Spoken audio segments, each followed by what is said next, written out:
Hi. Let's just talk about truth today. Um, Truth seems so subjective, doesn't it? My truth is my truth your truth. Some people say this is the truth, others say something else is the truth. And then Jesus said, you'll know the truth, and the truth will make you free.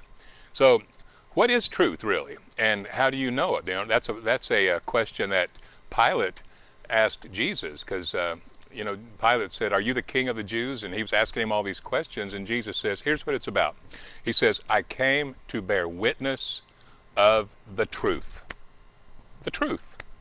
Now, to Jesus, that sounded pretty cut and dried, pretty simple. I just came to bear witness of the truth. What is true?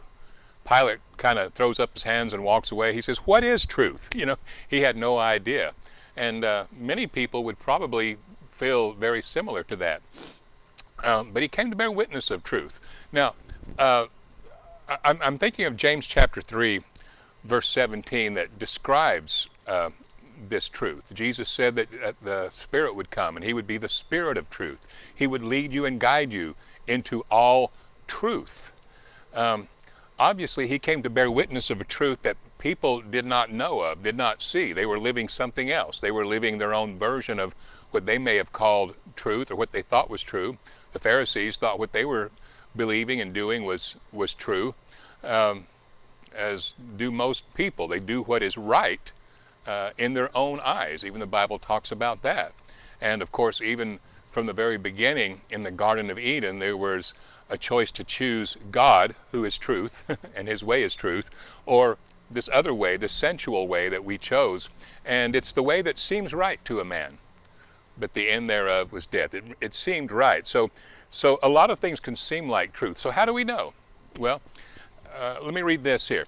In James chapter 3, verse 17, he says, "But the wisdom that is from above is first pure, peaceable, gentle, willing to yield, full of mercy and good fruits, without partiality and without hypocrisy." Above that it says, not to have bitter envying and self-seeking in your hearts, boasting or lying against the truth. He says, because that wisdom does not descend from above. It's earthly, it's sensual, it's demonic or demon-like. It's sensual, it's based on the senses, based not on spirit. 17 says, the wisdom that is from above. Now that word from above, look it up. It means that which is first or primary. It's the truth that always was before there ever was false versions of truth or deceptions, different things that draws us away from the center of things, from the primary things, from the eternal things, from truth. Jesus came to bear witness of heaven. Jesus came to bear witness of the Father, his love for us, his gift for us, his care for us, his want to be with us, to be our love, to be our strength, to be our faith, to be our everything that we needed, our provision, our protection, our everything the way it was intended to be. Jesus came to bear witness of that. He bore witness of that kingdom which always was and always will be. And because that's eternal, that obviously has to be truth. And everything else that is a variable against that, it can't quite be truth if it doesn't go along with eternity, which is always reality and going to be truth. And then over in Mark chapter 4, he gives a parable that I love to talk about a lot, but it's the parable of the 4 different types of ground. And there's that one that he says it's sown among thorns. The thorns crowd out the word. And he said the thorns are the cares of life. That word cares, look it up. It means the distractions of life. Things that take us away from life. They look like life. They pretend to be life. They tell us this is what life's all about. But he says they are the distractions of life or from life. And what did Jesus say again? He said, I came that you would have life. Not some distracted form of life, not some distraction or mirage or pretension of life, imitation of life, but I came that you would have the real thing. Well, what is the life? The life is the one that was from the beginning. The life was the life that was the life that gave life to mankind. You know, we get these distractions or these imitations of life, and that's why he says, don't worry about what you're going to eat or drink or wear. He says, those are things, people that don't know life, don't know God, they seek after those things. They think that's what it's about. He says, you know, now your Father knows that you need these things. This is in Matthew 6. He says, but seek ye first the kingdom. Get truth, get reality. Get your eternity established in God reality, eternal reality, truth. And the issues of life flow out of that, and the necessary things then follow. I'm a witness of that. You know, I talk about how I'm living my dream right now. And there's people that have fancier cars and fancier homes and fancier clothes and all kinds of things, but I'm living my dream. I have found life, and I found peace. I found love. I've found the joy of the kingdom of God. And I want everybody to have that. I love you guys. I want you all to know this and have this every day. And it just comes from a simple truth. This is so simple. Jesus said, if you just know truth, know the truth, this truth will make you free. He says, but it's not the distractions of living, of day-to-day living. And he says, and it's not the deceitfulness of riches, or that word is the delusions of riches or wealth or things, possessions. He talked about that sometime. Life is not about possessions. But see, it's a distraction, isn't it? People think that that's what life's about. That becomes their truth. And Jesus he would lament over people like that. He says, what a weak, shaky thing it is to trust in that as the basis and the source and security for your life. Now, God blesses. God's given us all things freely to enjoy. There's absolutely not a thing wrong in itself of having the best, wearing the best, living in the best, eating the best. I enjoy those things. But life is not about the things. Life is something that comes from within. Delusions, if you look it up, you'll see that delusions come from feelings. And most people live by feelings, and what their feelings is what interprets to them what they think truth is, because they feel something is that way. But and you notice that the illusions of life, or the imitations of life, they cause you to operate in a way of thinking, a wisdom that doesn't come from above. It's sensual, and it brings about stress, worry, fear. Anything that's not godly, you will feel these things, and you'll experience these things in your day-to-day life. And Jesus came that we would have his life and have it abundantly, so we wouldn't have the stress, the fear, the anger, the lack of peace, and all those things. And those simply come from believing in an untruth, or believing in untruth. Now, what is truth? Well, let me help you with that a little bit, because there are some words here that point us in the right direction. Some earmarks here where you can tell if you're living in truth, and you know it, and it's wonderful. You know it when you're in it. He says the wisdom from above is pure and peaceable. It's peaceable. It brings peace. Not only does it bring peace to people through you, but first of all, it brings peace inside you. See, when you know the truth, it'll settle you in peace all the time. When you're not thinking truth, when you're not operating in truth, pointing at truth and following truth, what's it do? It'll give you the opposite of peace, won't it? You'll be worried. You'll be stressed. You'll get frustrated. You'll get angry. And that's just the way that it is. You can't help it. You're going to have those things if you don't know what the truth is. And what is the truth? It's whatever the Father says. You know, when I'm in a situation where I feel stressed, or concerned, to say the least, about something, I know enough now that I have access. I have this access to life and to truth. And I say, Father, what do you say?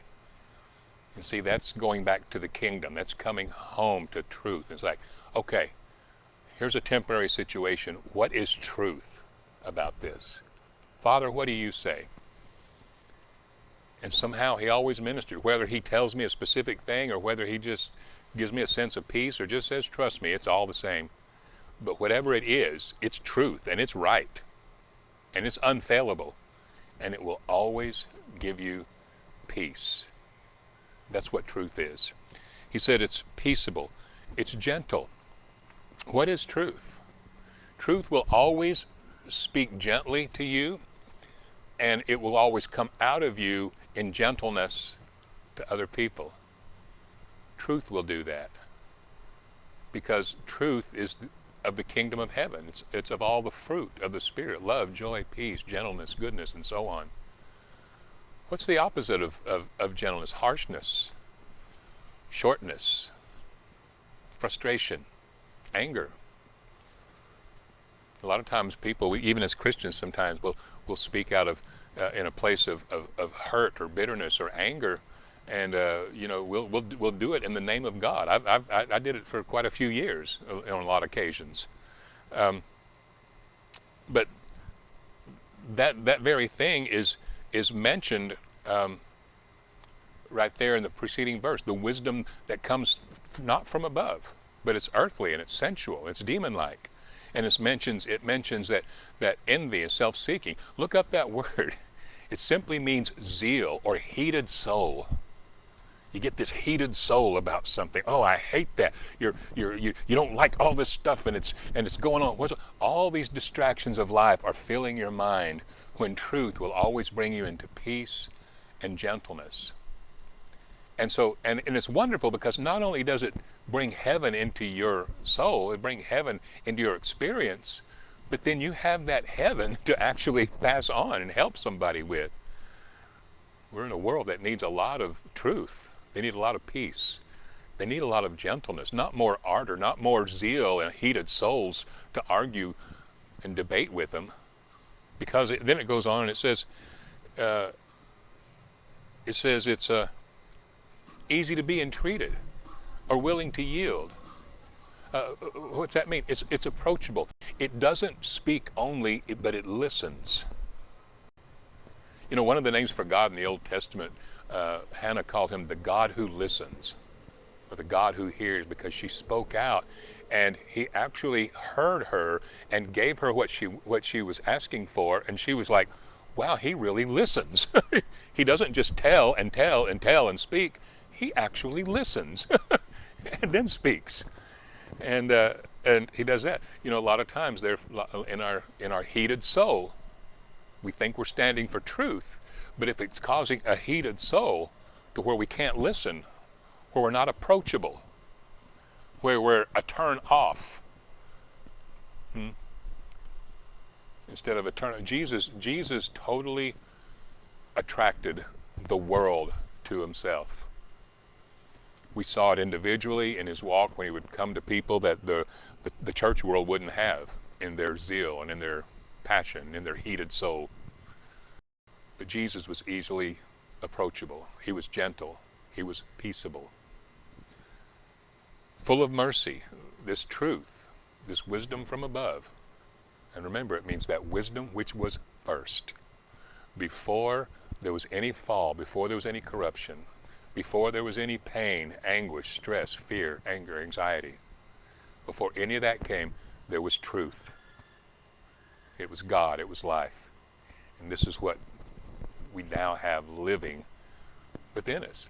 See, what I'm here for is to point us to it. It's there, to point us to it.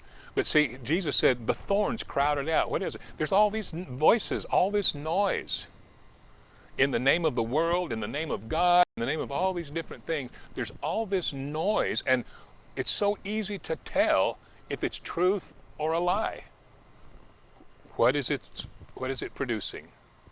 Is it peace, gentleness, yielding, approachability, that kind of goodness that is of the Spirit of God?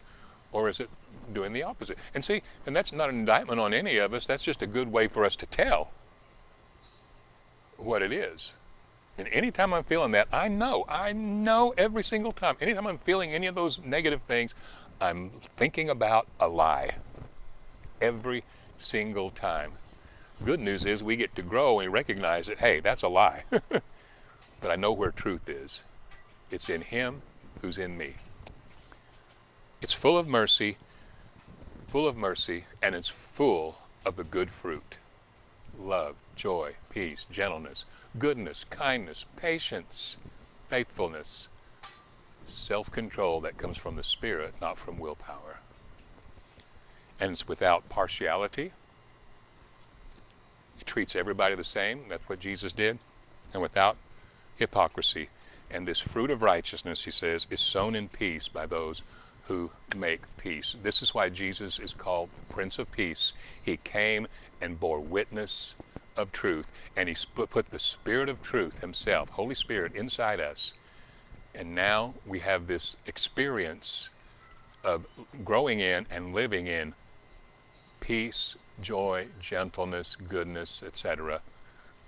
And now it's changing our minds, changing our lives, changing our experience from the inside, simply because of him who's come to live in us. Aren't you glad that you have the Spirit of truth inside you? That every time you feel any of the negative emotions of lies, stress, anger, anxiety, fear, and so on, you have the Spirit of truth that you can always incline your ear to.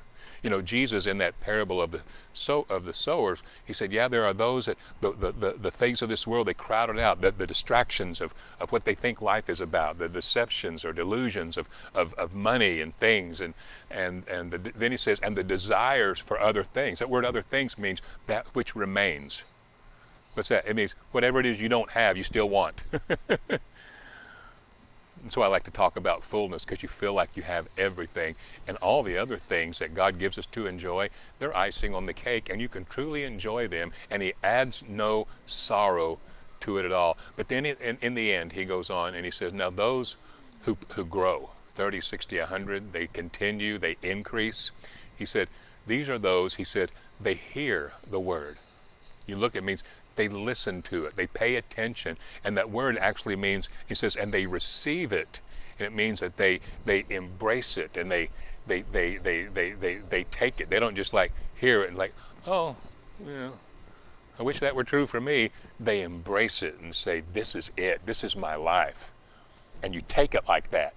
This is your truth. This will be your truth. This will be your life. This will be your existence.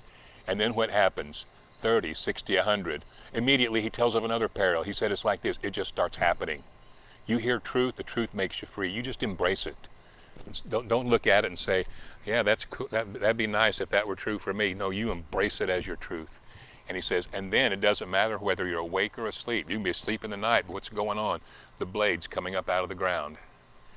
And then the stalks coming up, and then and so forth and so on. That's how this thing is happening to us, and it's wonderful. The truth has made us free, and it's making us free. And we're getting more full of joy, more full of peace, more full of gentleness and goodness. And I'm telling you, we have the most relevant thing for this world, because we're getting away of so much of the garbage that pretended to be truth, and we're bringing eternal truth of God and his love and his goodness from our hearts to a world. God bless you. Have a great day, guys.